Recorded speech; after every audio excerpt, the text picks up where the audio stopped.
နားလေဘလော့ကလည်းဖြစ်ချင်တယ်ကိုဟာတာပဲကွယ်ဘလော့ကလည်းဖြစ်ချင်တယ်ကိုသူများတိမှလည်းကြောက်တယ်ကွယ်ဘယ်လိုလဲဆိုတော့ကိုကလေ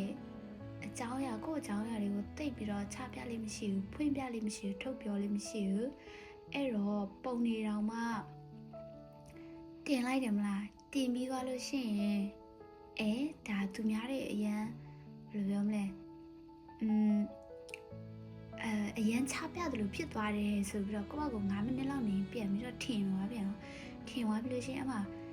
only me ပြန်လုပ်လိုက်ပြန် private ပြန်လုပ်လိုက်ပြန် IG က post ရဆိုလို့ရှိရင်လည်းတင်လိုက်မလားတင်ပြီးသွားလို့ရှိရင်လည်းအရန်ဟိုဘယ်လဲလူရှိထုတ်လူရှိကိုဘယ်လဲထုတ်ပြနေတယ်လို့ကိုယ့်ကိုပြန်ပြီးတော့ထင်လာပြန်ရောထင်လာရှိရင်ပြန်ပြီးတော့ deactivate တွေပြန်လုပ်လိုက်ပြန်အဲ့လိုမျိုးအကျင့်နဲ့ဆိုတော့လေဆယ်လီဖြစ်လာဖို့ကြော်ကြားလာဖို့အောင်မြင်လာဖို့ကတော့မမျှော်လင့်ဘူးဘာလို့ဆိုတော့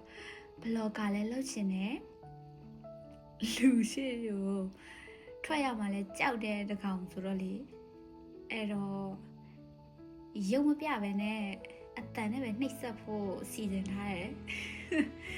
အဲ့ဒါကြောင့်မလို့အခုစပြီးတော့အတန်လေးနားရဲ့ဗီဒီယိုလေးကြည့်မယ်ဆိုရှင်အတန်လေးတွေ volume လေးတွေကို short ပြီးတော့နားတော့ကိုကြံပေးပါတယ်